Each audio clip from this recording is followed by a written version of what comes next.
Oftentimes I would go to my mother and say, "Why did God make me this way?" And she would say, "Be patient, Jessica. God has a plan for you." We can dwell on all the negativity that we see in the media or that happens around us, especially now. Or we could come from a place of abundance and gratitude and be thankful and feel blessed for the many things that we have.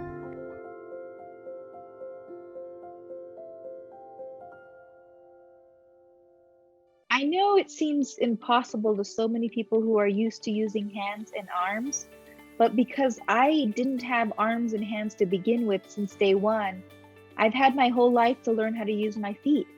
And the body has an amazing way of adapting.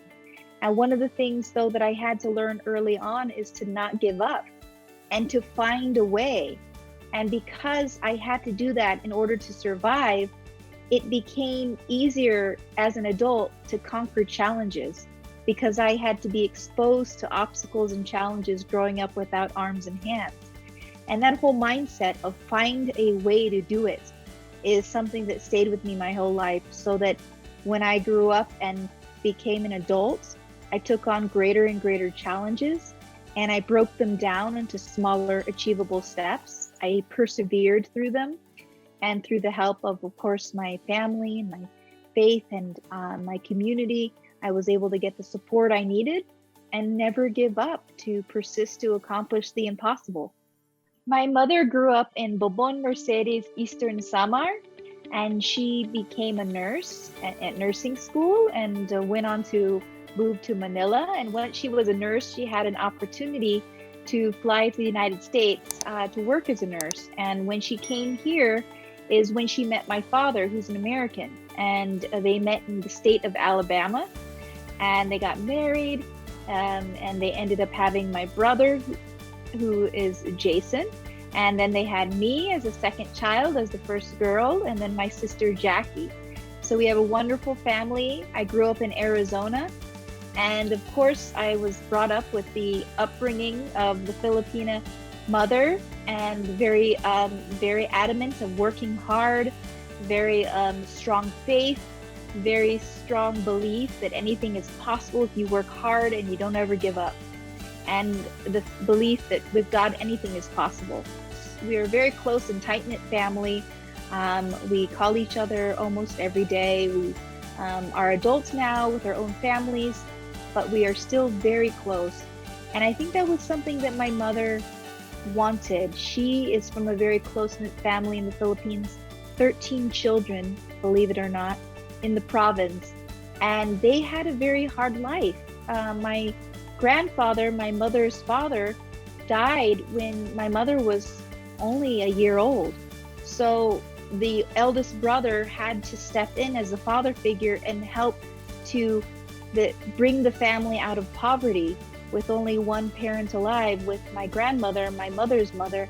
It was a very hard life, and everyone in their province thought that it would be a miserable life because of the fact that the father, the breadwinner, and the lead of the family passed away, and they pulled together. The strength of their family pulled together to rise above the poverty, and every single one of the children attended school and ended up getting a degree, which is very incredible considering the poverty that they lived in. When I was born, it was very devastating for my parents. They had no expectation for my birth defect. They didn't know what caused it, why I was born without both of my arms. And in the beginning, it was very difficult because my mom had to mourn the loss of my arms. She always wondered how I would be able to hold a baby doll, how would I be able to feed myself and to do everything that any child needs to learn. And so for her, she was very worried in the beginning. And then she began to move through to acceptance that I would be able to adapt and use my feet like my hands. And so fortunately, I had great parents who supported me through the challenging times when I would go home from school and be angry and frustrated because kids and the other children would make fun of me. And they were there for me for those tough times and helped me to mature through childhood, to get through the adolescent stage, to really push forward and do things despite what everyone else thinks. I began to learn to do things like tap dancing, taekwondo. I would do a lot of different activities to help increase my confidence. And my parents were there every step of the way. They took me to all my practices, to all my rehearsals, because they knew how important it was for me to have the goals to achieve great things, because with each new achievement brought about new confidence. Throughout my journey, there were so many times that I felt like giving up. But the moment I was in that position, the moment I was in that low point, when I hit rock bottom, I think for me, I really just fought through it, hitting rock bottom when it came to flight training. And after training with multiple instructors in multiple states, many, many hours, and I felt like everyone had given up on the possibility that I could fly. And it was in that moment that I really, really had to dig deep. And we have to dig deep to pull ourselves out of those moments in life, because we all have them. And I pulled up a picture of an airplane and put it on the backdrop of my computer. And every morning I would wake up and I would envision in my mind what it would be like to fly that plane. And that power of visualization was what helped me get through that difficulty of flight training and finally be able to find the final airplane for my training, the final instructor, and to continue on despite all the difficulties, despite the many hours of training, despite the many instructors and many airplanes, to finally get to that airplane and that instructor and have all the skills necessary so that I could fly the airplane alone and then become a certified pilot and share the message that disability doesn't mean inability. But what better way to show the world that you shouldn't let fear stand in the way of any opportunity than to go ahead and face fear head on. And I did, thanks to my wonderful instructors, the wonderful support of the aviation community, again, my faith and my family. And I went through all the challenges that many people thought would be impossible to finally become the world's first armless pilot, and to use that to leverage my career as a speaker to speak to thousands of people as an inspiration, as a reminder that anyone can achieve their own impossible. All the roles in my life definitely have been wonderful, and the one that I want to speak of is the role as a wife. I've now been happily married for almost 9 years. He and I met through Taekwondo, and that's how we first met.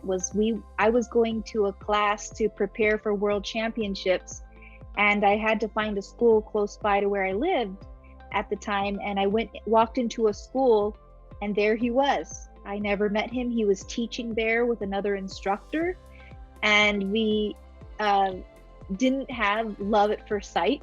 It was a journey, and we started to get to know each other outside of the Taekwondo school.